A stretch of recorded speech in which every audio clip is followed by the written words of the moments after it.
I like the idea of decentralized, I wouldn't say power, because again, I think that's the wrong way of construing the situation, because as soon as you think about decentralized power, then you've fallen into the clutches of those who think that power is the fundamental motivation. I really do think it's an unbelievably pathological presupposition, because what it presupposes is that, well, if everyone had their own choice, what they would choose is to compel others to do their will. Part of the reason that Bitcoin is attractive to people is because we all have the sense right now, and that's certainly part of the reason why so many of you are here tonight, is that there's a little bit too much tyranny going on. And I don't believe that's true. I mean, I think it's true under some circumstances, but as I said before, I think that's only true when things degenerate.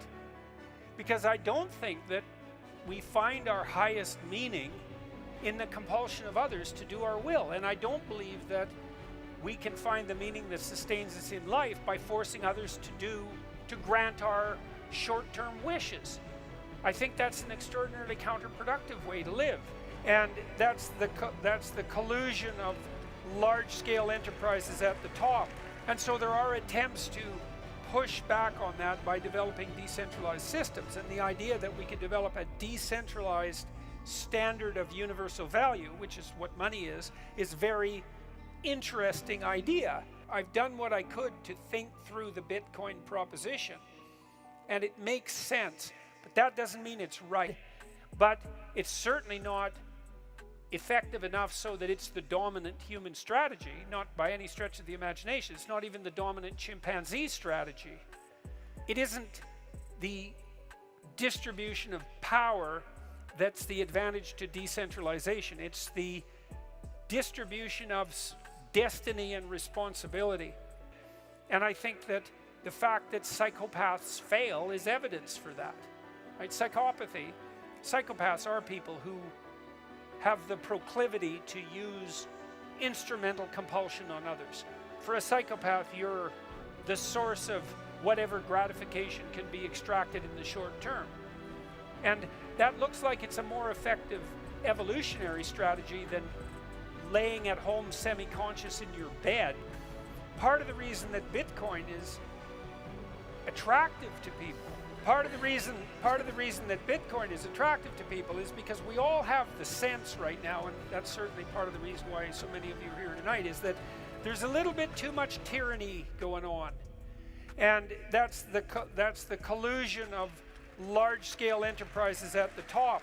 And so there are attempts to push back on that by developing decentralized systems. And fair enough, you know, because it's not like I'm a great fan of the fiat currency that allows governments to print money and inflate away value, because that punishes people who are sensible and who make the proper sacrifices. It's inflationary, as you're all seeing right now. It's a very bad idea. And to give the centralizers that power, I think it's not a good idea. And the idea that we could develop a decentralized standard of universal value, which is what money is very interesting idea. I've done what I could to think through the Bitcoin proposition, and it makes sense, but that doesn't mean it's right. You know, I went to a Bitcoin conference a while back, and it was full of Bitcoin enthusiasts, and of course all they wanted to hear was enthusiastic things about Bitcoin. Now that doesn't mean that Bitcoin is the right solution, and part of the problem with introducing a radical solution like Bitcoin, and it's radical because it would change the way we undertake all our trade, is that it probably won't do just the things you think it will do, right? Because when you change a system that is so complex you don't understand it, like when you disrupt the supply chain to hypothetically control COVID, all sorts of things happen that you don't expect, which is what conservatives always remind listeners, and it doesn't mean it's a pathway without pitfalls, right? Because we imagine Bitcoin was successful and all of a sudden we never had any control over, we really never were able to exercise control over our monetary system again, because that's what it would mean, because it really is decentralized. And if Bitcoin and the blockchain technology truly obtained the upper hand, we would have put our economic system outside of the liberals. It's like, don't be thinking that your revolutionary change is only going to bring about the positive things that you envision, because you don't know what you're mucking about with. We could, in principle, and this seems to be what's happening, is allow a variety of currencies to battle with one another on the competitive landscape, and we sort of have that internationally because every currency has to trade against every other currency, and now we've added cryptocurrency to that mix, and that seems to me to be a good experimental option, and maybe Bitcoin will aggregate to itself the value that its adherents claim, but that remains to be political domain. Now you can make a case that maybe that would be an okay thing, right? Because you don't want the standard of value subordinate to political machination, but it also means that it's no longer subordinate to the collective will, the collective express will of the people as manifested in the electoral process. And we don't know if that would be a good thing. So I'm pro-decentralization. I like the idea that mendacious, short-term oriented, narcissistic, power-mad politicians can't inflate the currency and steal value from people to fund their idiot pet project. And it's a hell of an experiment to run, because you won't know the outcome until you can't alter the results of the experiment. So, you know, I have some investment in Bitcoin because I'm curious about it, and it's a compelling idea.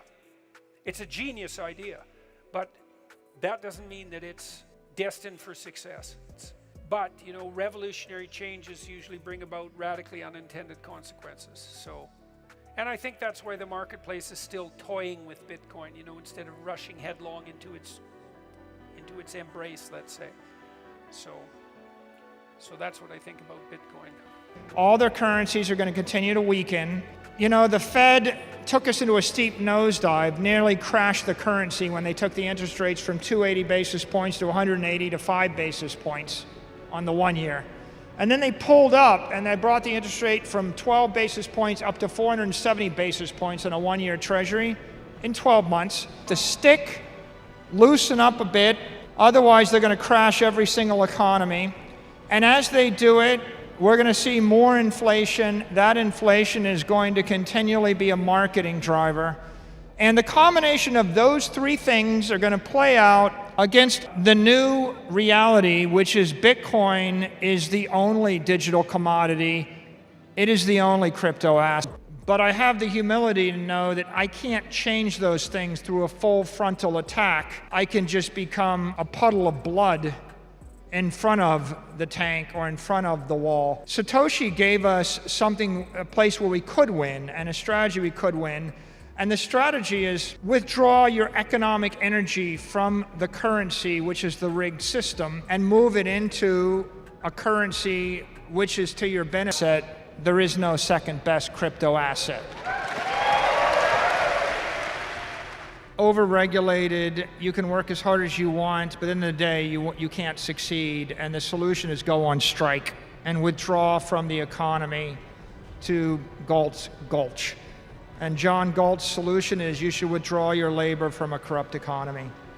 And the observation I made is that Satoshi is like John Galt, except a better engineer. There are a lot of things that I disagree with in this world, and I'm sure there's a lot of things that you look at and disagree with in this world.